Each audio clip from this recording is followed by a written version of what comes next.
This is my musical introduction to studying the book of James. How's it going, y'all? Welcome back. This is week number 9. We're calling this week 3 lessons in leading a simple life. The last video we talked about extraordinarily wealthy people and the dangers of that shouldn't be something that we really desire or chase after. So today we're going to be talking about where is our hope. If lesson number 1 was the dangers of earthly wealth, what should we put our hope and trust in? You know, earthly wealth is a way to have earthly security. So if we don't have earthly wealth, as is most likely among those watching this video, if we don't have earthly wealth, what can we put our hope and trust in? Well, here's simple life trick or simple life lesson number 2. Let's take a look at James 5 verses 7 through 11. Therefore, in relationship to the thing previously before, therefore, brothers and sisters, be patient until the Lord's coming.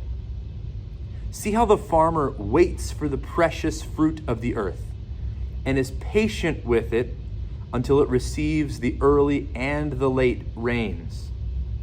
You also must be patient. Strengthen your hearts, because the Lord is coming near. Brothers and sisters, do not complain about one another, so that you will not be judged. Look, the judge stands at the door. Brothers and sisters, take the prophets who spoke in the Lord's name as an example of suffering and patience. See, we count it as blessed those who have endured. You have heard of Job's endurance and have seen the outcome that the Lord brought about. The Lord is compassionate and merciful. So the answer should be baked in here pretty evidently. But if we're going to lead a simple life here on earth, it's going to mean that we're not going to have a lot of, overwhelming monetary assets or success most of the time. You may have them, but sometimes they make your life more complicated, and they can actually be an added stress to try to get into the kingdom by letting go of all of those things. So if wealth is dangerous, therefore, that means we need to cultivate a readiness for Christ's return. Cultivate a readiness for Christ's return. Take a look at verse number 7 again. Brothers and sisters, be patient until the Lord's coming. Then what was the analogy? A farmer. Right now, as I'm recording this video, our house in Burbank is surrounded by fields, mostly cornfields from what I can tell this year. But we are just at the point where the first green little, sprigs of life are coming up out of the soil. And it amazes me every time, the faith that farmers have, because they plant, most of them, hundreds, thousands of acres. And they put the seed in the ground. And they do their best with it. They're trying to be good stewards, fertilize, but the water supply, most of the time, is up to the Lord. He decides if it's going to be an extra dry one or an abundant rainy season.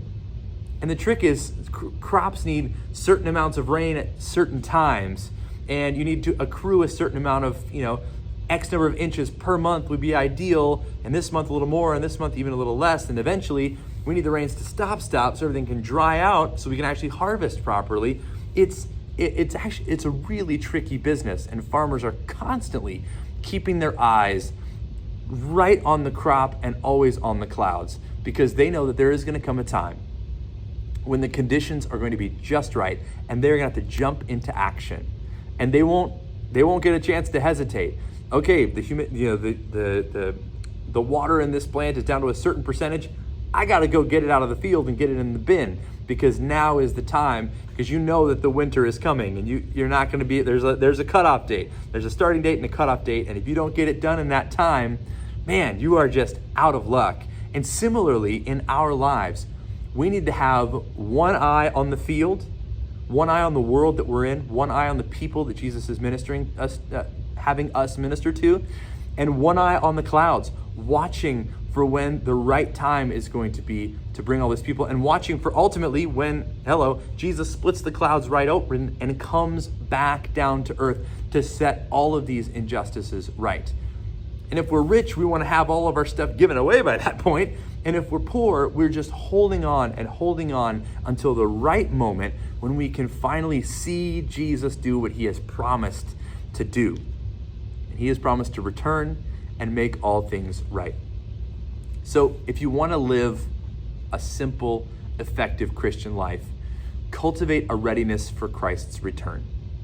Focus more on giving earthly things away than you focus on accruing them. Focus on making a difference in the field where you've been planted. Focus on winning souls to Jesus.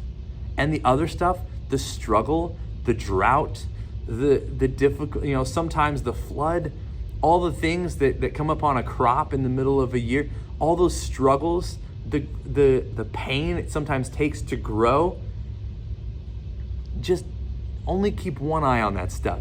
Keep an eye on it, but not your whole focus. Recognize that this world is suffering as we grow.